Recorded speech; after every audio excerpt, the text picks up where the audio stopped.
and welcome to the Commissioner's Report. I'm your host, Tricia Pichette. One of the major points of concern for the current board is behavioral health. Here joining me today is Commissioner Marcia Santiago and Amy Wiggins from the Imperial Symphony Orchestra. Thank you for joining us, ladies. Absolutely, always a pleasure. So, behavioral health, that's a major issue. Tell us the connection with the orchestra. Well, I'll tell you, lots of issues with behavioral health, especially with the COVID pandemic of COVID taking place. And there's a lot of things that Polk County is doing. We're not going to get into that, but one of the things that is happening that I wasn't even aware of until I heard Amy talk about it is how she is combining the music with behavioral health and what she's doing. And she's going to talk about a specific program, I guess to say, that she's doing. And I just want people in Polk County to see that not only are we dealing with it as far as clinics and things like that, but there's a side of it that is beautiful that deals with music. And so Amy, I'm going to turn my time over to Amy because I want to give her all the time she can have so she could talk about what she's doing. Well, thank you so much, Commissioner. Thank you, Tricia, for having me on to talk about this. You're absolutely right. Behavioral health is an incredibly important issue in Polk County. Access to, understanding of, and it's something that not only the Commission is tackling, but Polk Vision is working on. Of course, Lakeland Regional Health is building a brand new building dedicated to behavioral health. And so we as the Symphony wanted to figure out how we could help champion behavioral health access and resources in our community. And I was talking about COVID. The entertainment industry, you may or may not know, has been impacted incredibly by COVID. I think we've been fortunate here in Florida to still have the availability of outdoor venues and the weather to make outdoor venues possible for us.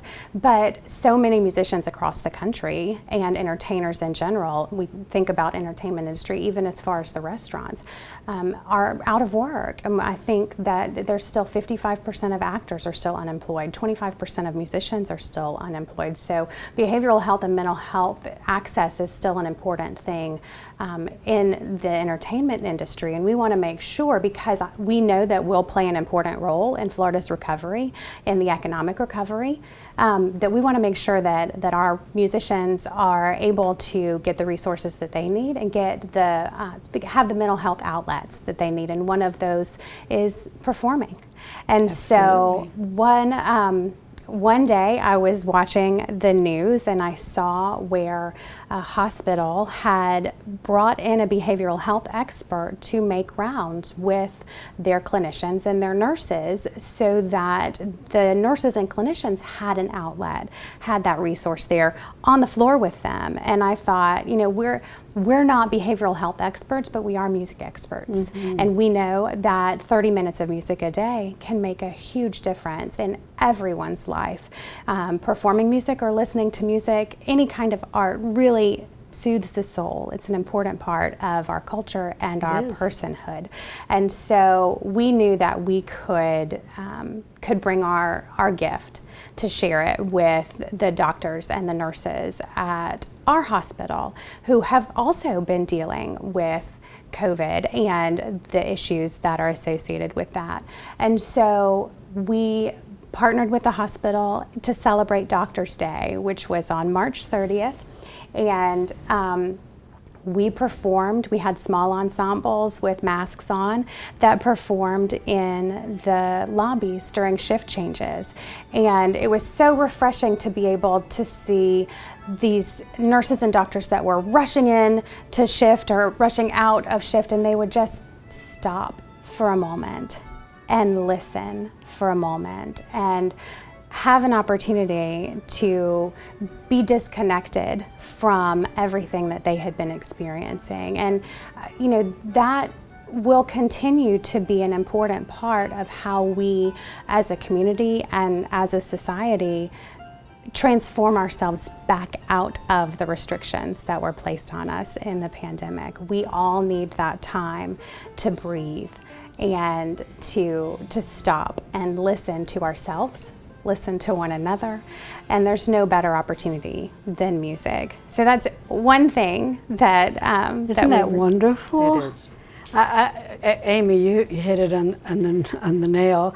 It soothes the soul. It just inspires you, and it could be 1 minute or it could be however long. But just to have that opportunity, especially to hear the beautiful sounds that come from your ensembles, I think that's absolutely amazing. And I'm sure that the doctors were very, I mean, what was the feedback that you got from that? We had such tremendous feedback, and we've been asked, of course, 100 times, when are you coming back? They loved it. We did it for a week in both of the lobbies, and just got such incredible feedback from the folks in the behavioral health division as well, saying, you know, this is really important, and we're excited to continue to figure out what our partnership looks like into the future, because it is necessary to have arts in that process. And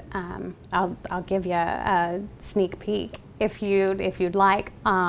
In January 2022, we're actually bringing Renee Fleming, who is a superstar soprano, to Lakeland to perform with the Symphony. And one of her significant initiatives is a project called Music in Mind, and she works through the National Institute of Health's Sound Health Initiative.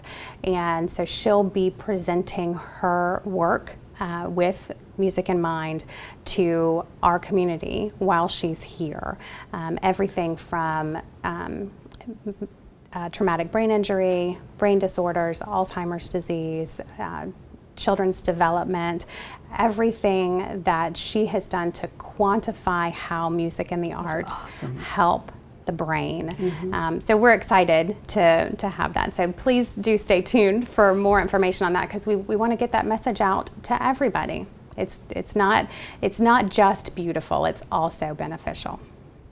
Absolutely. And how can people stay up to or connect or find out what's going on with that? Yes, the best way to do that, we'll be making some more announcements later in the summer. The best way is to visit our website, which is imperialsymphony.org. Of course, we're on Facebook. We're always sharing stuff about what we're doing and our musicians, and we'll be back performing live again too in the fall. I know we took a little intermission, yes, while we needed to. But yeah, that's the best way. Well, thank you very much for course. during a very difficult time, actually seeking out and actively looking to make partnerships in the community. You're really making a big difference. Thanks. And that's exactly why I wanted her to come, so people can see the connection, and so that people can see that we're going beyond the brick and mortar to treat people and work with people that have behavioral health. I mean, music to me is like very top. It's beautiful. Even painting, I've seen music and the painting and things like that, and I know that I am mesmerized by what I see. So I can imagine those people that need that break, that mental break, that physical break, yes, and just enjoy the arts. So anyway, I thought that would just be a great way to show people how music is involved with behavioral health. It certainly was, and it was fascinating. Thank you so much for coming. My pleasure. And thank you for tuning in to another edition of the Commissioner's Report.